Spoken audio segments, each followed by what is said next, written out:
Good morning students. 3G public school online classes में आपका एक बार पुनः स्वागत है। इस जनसंचार माध्यमों के लिए विभिन्न लेखन में हम तीसरी वीडियो में पढ़ेंगे जनसंचार का पहला माध्यम प्रिंट यानी छापाखाना। इसकी शुरुआत क्या है? जितने भी संचार के साधन हैं,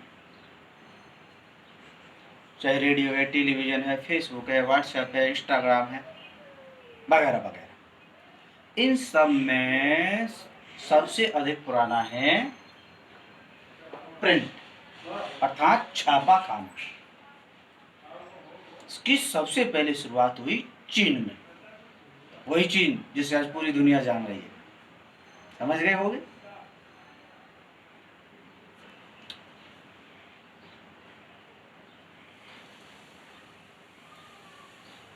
आज हम जिस छापे खाने को देखते हैं, यानी जितने भी प्रेस हैं,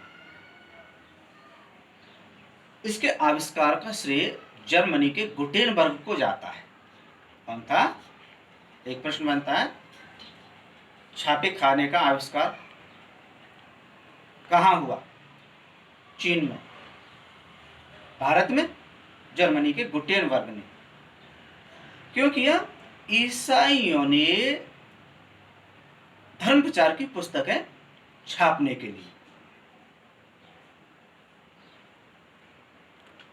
आज छापे खाने ने यानी प्रेस ने पूरी दुनिया की तस्वीर को बदल दिया है। ये मीडिया ही तो है जो हुआ कारनामा चीन में और पूरी दुनिया में फैल गया। उसकी चर्चा हो गई, चीन के चर्चों की।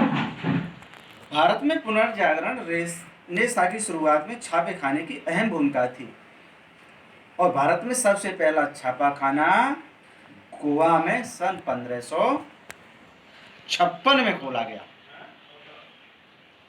उसके बाद से तब से लेकर आज तक छापे खाने की टेक्नोलॉजी में, तकनीकियों में निरंतर परिवर्तन हमें देखने के लिए मिल रहे हैं। उन परिवर्तनों के तहत छापे खाने में सुधार की प्रक्रिया आगे बढ़ रही है। अब बात करते हैं प्रिंट माध्यमों की विशेषताएं क्या हैं। इस प्रिंट माध्यम की विशेषताएं क्या विशेषता है? प्रिंट माध्यमों के वर्ग में अखबार, पत्रिकाएं, पुस्तक, इनको शामिल किया जाता है और इनका हमारे दैनिक जीवन में विशेष महत्व है। इनके बिना तो हमारा काम ही नहीं चल सकता। सबसे प्रमुख विशेषताएं हैं, प्रिंट माध्यम में छपे शब्दों का स्थायित्व होता है। लाइब्रेरी में संजोकर रख लिया अखबार को, 4, 5, 6 साल पुराना अखबार, कितने भी समय पुराना अखबार हम निकाल सकते हैं। दूसरी विशेषता है, अखबार में हम अपनी रुचियों के अनुसार खबरों को पढ़ सकते हैं। जो खबर अच्छी नहीं लग रही उसको छोड़ सकते हैं। तीसरी विशेषता है, रुचि के अनुसार रुक रुक कर धीरे धीरे इच्छा अनुसार पढ़ सकते हैं खबरों को। पढ़ते पढ़ते कहीं भी जा सकते हैं। बस में यात्रा कर रहे हैं, अखबार ले लिया, पानी पी लिया, खाना खा लिया, उसके बाद अखबार पढ़ लिया। अगली विशेषता है,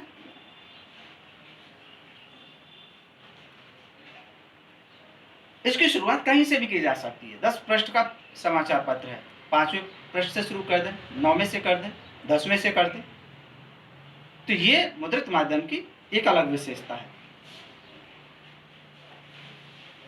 अगली विशेषता है, इसमें भाषा का लिखित विस्तार होता है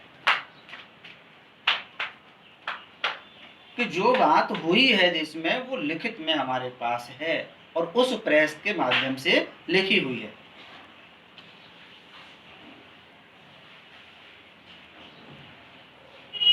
और इसमें लिखित भाषा की सभी विशेषताएं होती हैं। व्याकरण के नियमों का भी ध्यान इसमें रखा जा सकता है।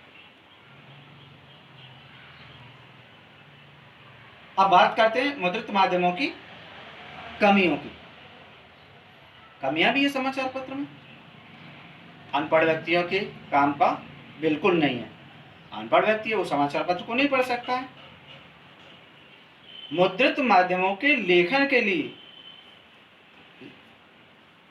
अखबार के लिए जब लिखा जाता है तो लिखने वाले को पाठकों की भाषा के ज्ञान के साथ साथ उनके शैक्षिक ज्ञान को भी ध्यान में रखना पड़ता है।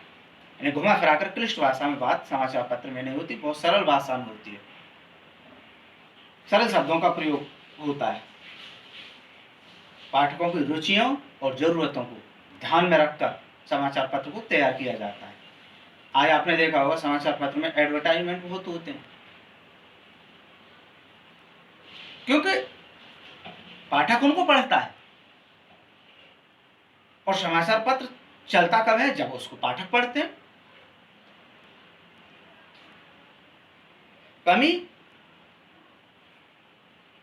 अगली है, रेडियो, टीवी या इंटरनेट की तरह तुरंत घटी घटनाएं समाचार पत्र में नहीं आती।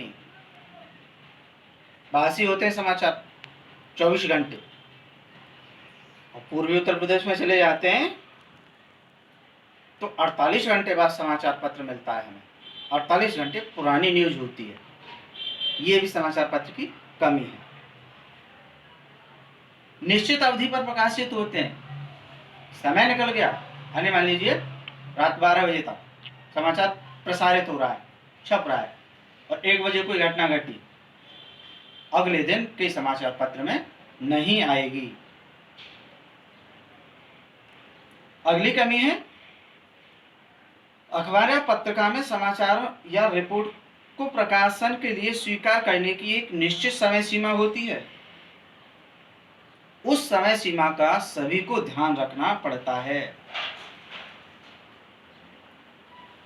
अब बात करते हैं हम मुद्रित माध्यम में लेखन के लिए कुछ बातें होती हैं। यदि हम समाचार पत्र में फीचर को देख रहे हैं